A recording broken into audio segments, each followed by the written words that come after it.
se någonting av.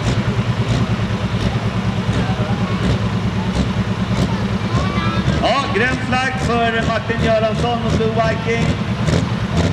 Då får jag hoppas på full pull. Anledningen att de står så här, de behöver alltså stå så här och bygga lite turbotryck. Inte bara släppa upp trappbagagen i botten och släppa iväg, utan det krävs lite handpåläggning så att säga. Ja, det här inser jag att det här är ganska ordentligt trimmat. Och att bitarna ramlar på plats innan varvet går upp och man får en laddtryck och kommer iväg. Väldigt hög tändning.